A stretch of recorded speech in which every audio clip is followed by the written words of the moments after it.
ایک آدمی تھا تو اس کی بیوی انتقال کر گئی اور اس نے طلاق دے دی.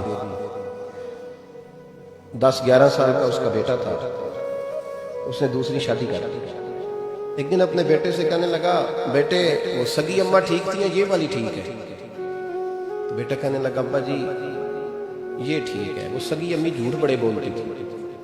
سگی امی جھوٹ بڑے بولتی تھی, جھوٹی تھی, یہ سچی ہے.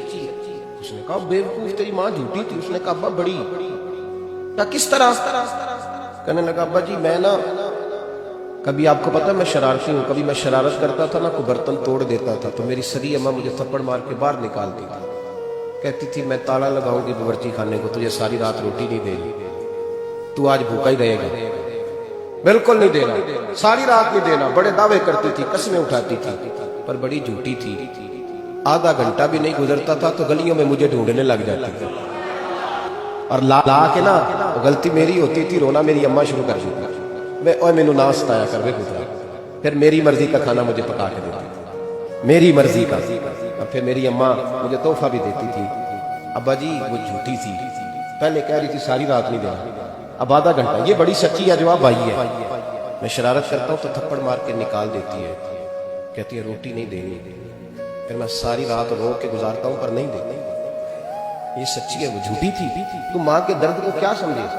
بچے تو کہتے ہیں اماں نے ہمیں قید کر دیا. اماں کہتی ہے میری مرضی سے کھاؤ. اور تجھے نہیں پتا اس نے قید نہیں کیا, وہ تم سے پیار بڑا سچا کرتا ہے اور بڑا سچا پیار کرتی ہے تیرے ساتھ, بڑا سچا. میرے جیسے پیر کے ہاتھ میں 5000 روپیہ نظرانہ دو نا, پیر صاحب دعا کرنا, تو پیر صاحب نے دعا پکی یاد کی ہوئی ہے سب کے لیے. رٹی رٹائی, اللہ خیر کرے, اللہ بھلا کرے, سب کے لیے رٹا لگایا ہوا ہے. اور اماں کو بیٹا ویسے ہی کہہ دے, ویسے ہی اماں میں انٹرویو دینے جا رہا ہوں, ذرا دعا کرنا. وہ بیبیاں منگا کے دعائیں تنجینہ پڑھانا شروع کر دیتی ہیں. وہ ساری رات مصلے پہ بیٹھے. اس درد کو سمجھ لیں. وہ بھائی بڑا ویل ڈریس بیٹا ہوتا ہے, ویل ڈریس نوجوان. وہ 18,000 کا جوڑا پہنتا ہے, 7,000 کا جوتا خریدتا ہے, وہ قیمتی قسم کی گھڑی استعمال کرتا ہے. لیکن اسی بچے کے جب اپنے بچے ہوتے ہیں نا تو بیوی کو کہتا ہے یہ لے 10,000 روپیہ, بچوں کے کپڑے خرید لے. میرے صحیح ہیں, ابھی کل بھی تو خریدے تھے. باپ تو سمجھا ہی نہیں یار, 30 سال باپ نے جوانی ساری سعودی عرب کو دے دی, لیکن تیرا خیال رکھا تو ماں باپ کے بارے میں. اور یہاں بچے حساب کرتے پھرتے ہیں, بھائی تو پچھلے مہینے بھی 5,000 دیتا سی, تسی پیسے ادا کر دے کی ہو.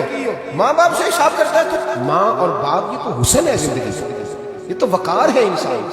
جب تک ماں باپ کا ہاتھ پکڑ کے چلو گے نا رستے سیدھے رہیں گے. اور جس دن انگلی چھوڑ کے سڑک پہ نکلنا پڑا نا سر چکرانے لگے گا. یاد رکھنا یہ بڑا مشکل کام ہوتا ہے. لوگوں کا تو رخ ہی اس دن واضح ہوتا ہے جس دن آدمی سائے سے محروم ہوتا ہے. ماں اور باپ. اب یہ بھی سن لیں, نبی پاک صلی اللہ تعالی علیہ وآلہ وسلم نے ماں باپ کے لیے فرمایا ہما جنتک و نارک, یہی تیری جنت ہے اور یہی تیرے لیے جہنم ہے.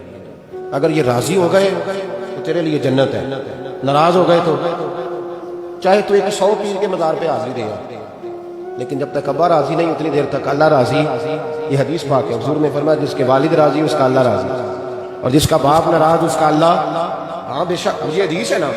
تو سارے ولی ایک طرف بیٹھ جائیں, کہیں یا اللہ بخش دے مرید کو, لیکن اگر ابا کہے یا اللہ نہ معاف کرنا تو اللہ ان اولیاء کی نہیں مانتا, والد کی مانتا. اس لیے بلے شاہ آسمانی اڈ دیاں پڑھنا ہے, جیڑا گھر بیٹھا انہوں پڑھیا ہی نہیں ہے. بھائی یاد رکھو, ماں باپ سے پیار کرو, ان کی خدمت کرو, ان کے پاس بیٹھا اور ماں باپ کو ٹائم دے, وقت دے, چند گھڑیاں ان کے پاس بیٹھے. اب یقین کریں ابا جی سے آپ مشورہ کر لیں, صرف مشورہ, مرضی بے شک اپنی کریں, لیکن اس مشورے میں آپ کو اتنا سایہ ملے گا کہ زندگی میں کبھی ناکامی نہیں ہوگی. وہ پھٹے پہ جو نلائق ہماری طرح کا بیٹھا ہے اس سے مشورہ لینا ہے, والد سے نہیں لینا.